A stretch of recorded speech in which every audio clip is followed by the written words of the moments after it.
Welcome to Next Possession Podcast. I'm Troy, Alongside Corey, and we're breaking down college football, college basketball, every game, every debate, every possession. Let's get into it. Today, we've got a very special guest, Doug Edert. Doug was one of the best guards ever at St. Peter's, a historic 2022 Elite Eight run, and one of the biggest Cinderella stories in March Madness history. Doug, we really appreciate you taking the time to come on the podcast with us.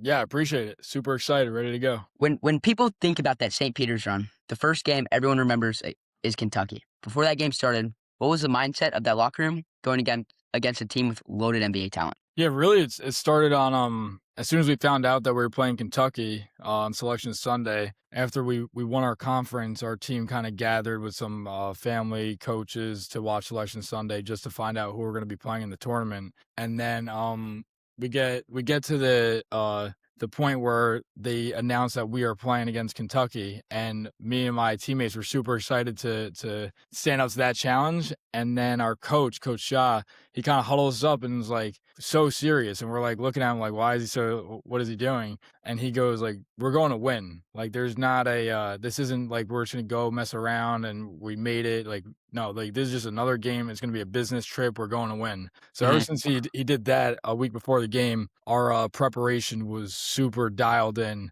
The expectations for us, the discipline, we were all holding each other accountable for everything we did at practice. To be honest, that was one of the hardest weeks of practice I've ever encountered. Just because of the what's at stake. Yeah.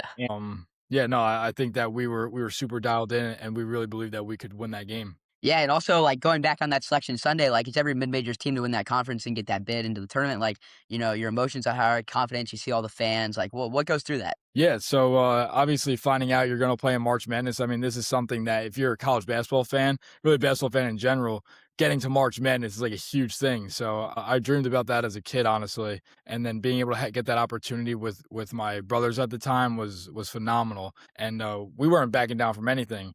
To be honest, we were supposed to lose by 40 or whatever it was. So we had no like expectations, which kind of makes you a little bit dangerous in terms of you have nothing to lose. Like you're supposed to lose by however many points, so it doesn't matter.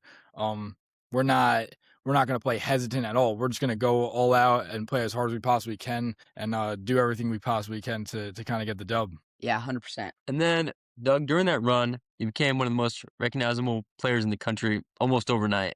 What was it like experiencing that level of attention during the tournament? Yeah, so that's a good question. It didn't really bother me at all. Like that's just who I am as a person. I'm extremely confident in myself, just because of all the hard work that I put in, on the court, off the court, and just being a high character person. So it didn't really faze me as much.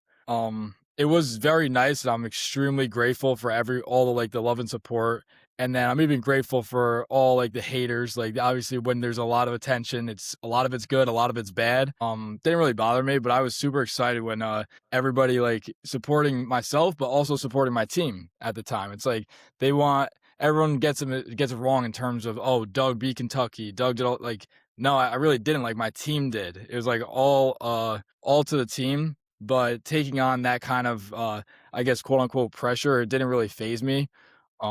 I was just being myself. I was myself before the run, and now I'm still myself the same way after the run. During the run, it didn't matter. It didn't change me or anything. There wasn't any kind of additional pressure in my head. In my head, I was out there playing basketball, doing something that I love to do. And when, like, in that Kentucky game, when overtime was happening, were you like, wow, like, we're competing with Kentucky, like we have a serious chance to go win this ball game? Yeah, so that kind of feeling right there that you just mentioned happened right at the first media timeout. So the first 4 minutes of the game, we go back to our bench, and it got up to a slow start both ways. A lot of people missing shots, and the score was like very, very close. And we were like in the huddle saying, "Yo, we can play with these guys. Like they're Kentucky, they have a great program, great basketball players, but like." We are too. So it's like we kind of felt that we were able to compete in that game right in the first 4 minutes of the game. And then obviously now, if you think about it, Kentucky at the point in the game where it's like late in the second half, they're already supposed to be up by 30. You know, they're already supposed to be up by that much, moving on to the next round. And then you look up and it's like a 2-point game. And it's like they weren't expecting that. So we have all the momentum. Again, we have nothing to lose, so we're out there just hooping.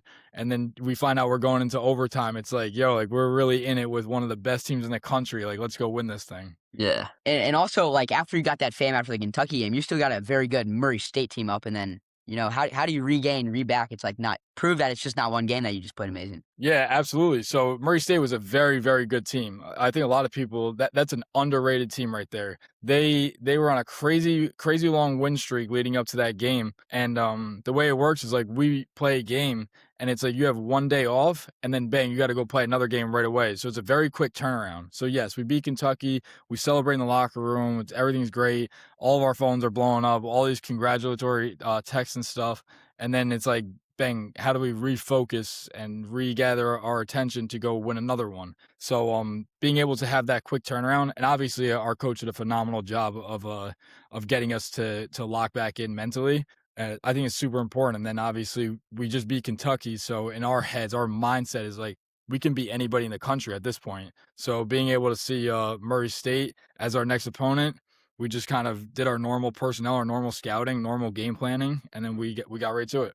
Yeah, and also now that you've moved into coaching a little bit, how do you look back on that run and how your coaches coached you and going up to that moment, during the whole season? Like, what have you learned from that as a coach now? Yeah, that's a phenomenal question, and I really do like to take my experiences as a player to and incorporate it to the way I coach. So, for example, I've had a ton of great coaches growing up, and I kind of take all of their coaching styles and all the messages they kind of sent me when I was a player, and I kind of try to take the best out of all those and then incorporate into my own personality, my own passion for the game, and try to deliver those messages to my team right now. And then you take all the experiences that I've had, and I feel like this makes me a little bit unique, is that I've had a variety of different things that I've done throughout my career.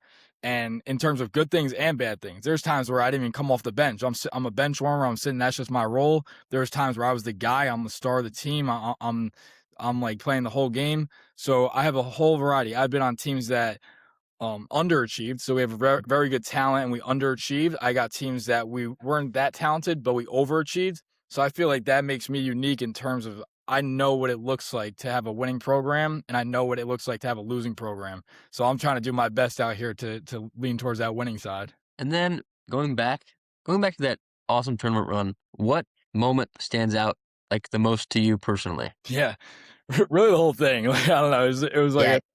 a 2 week span, and I was kind of not even aware of what was going on. But I would say the thing that stood out to me the most was being able to accomplish all those things with my teammates and my coaches. Like those are guys that I've been with for the past 3 years at that time.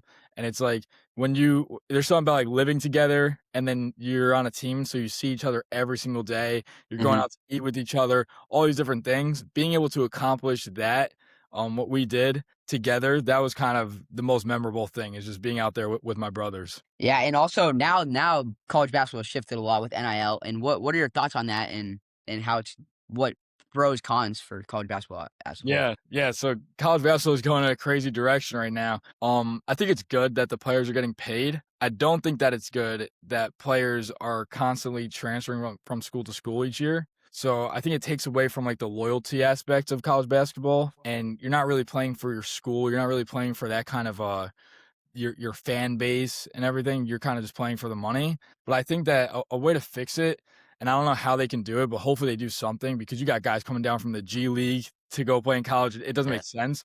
The only way to fix it, in my opinion, I don't know how they would do it, but if it was contract based. So you sign a contract for X amount of money for 2 years, and you have to stay at that school for 2 years. That way it's not, okay, the season ended, let me just go in the transfer portal and see my options. And it's like everybody's a free agent at the end of every year. You got 9 new players coming to your program the following year. How are you supposed to develop any kind of chemistry or anything like that in terms of that connectivity as a team? Honestly, my idea of that, I think my thoughts of NIL, I think I've seen a lot of TikToks about it. Like, let's say someone transfers from let's say Arkansas goes and steals a player from St. Peter's in the portal. Yep. Arkansas should have to pay like a transfer fee to St. Peter's, so that they would Oh. so they wouldn't only lose a player, but they would get money to go get another guy. Okay. I But like that. the side of that is every Power 5 school is gonna have or Power 4 or whatever, have way more money than a mid-major, and they can just pay them whatever they want with all of that stuff.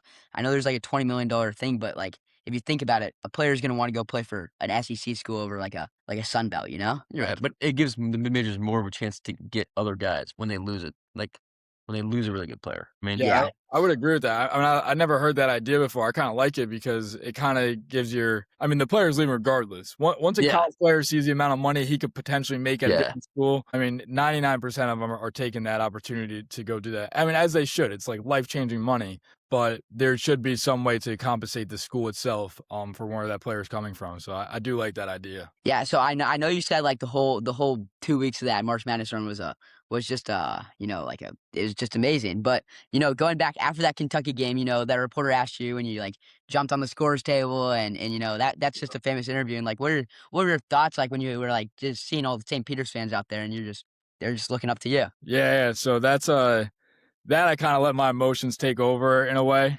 I don't regret it.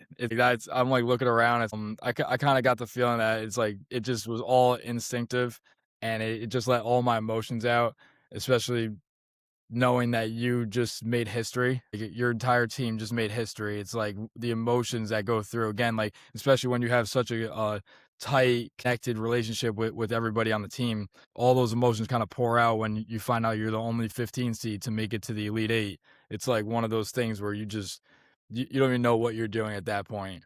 And then the excitement and the emotions are just so incredibly high that you just let your actions take over. But it was a pretty funny interview because my coach didn't know at the time that I did that, and then he kind of questioned me at in the press conference. So I kind of had to avoid getting in a little bit of trouble there, but it was all good stuff. All right, Doug, for the last question we have for you is, as a coach now, it's a last possession, conference championship game. You're down 2 points, 5 seconds left. Same exact St. Peter's roster from last year. What player are you drawing up? What play am I drawing up? You said it's a 2-point game. 2-point game, yeah. To go dancing. Wait, say again? To go dancing into March. And you're included. You're St. Peter starting 5. St. Peter starting 5. I would probably do the exact same thing. I mean, I'm not a big, let's just go for the tie. I'm going for the win. We're either winning or we're losing. So I would go for some kind of rescreen action with involving Matt Lee, our point guard at the time. Maybe coming off some kind of ball screen that's a decoy. Have Casey Nadefo probably come set me a flare screen and then come rescreen me to get a catch and shoot 3 if it's open. But that's kind of that would be my goal, is I'm going for the 3. So I would get the best screener, best playmaker to kind of organize that to hopefully result into a catch and shoot 3. Hopefully I'm open. But obviously if I'm not, then it's getting that extra pass right to Darryl Banks, and he'll knock it down for sure. Doug, we can't thank you enough for coming on to the podcast, and we appreciate you. And also that run will never be forgotten. I appreciate that. Thank you. No, this is awesome. I'm happy to be here. Awesome. All right. Thank you.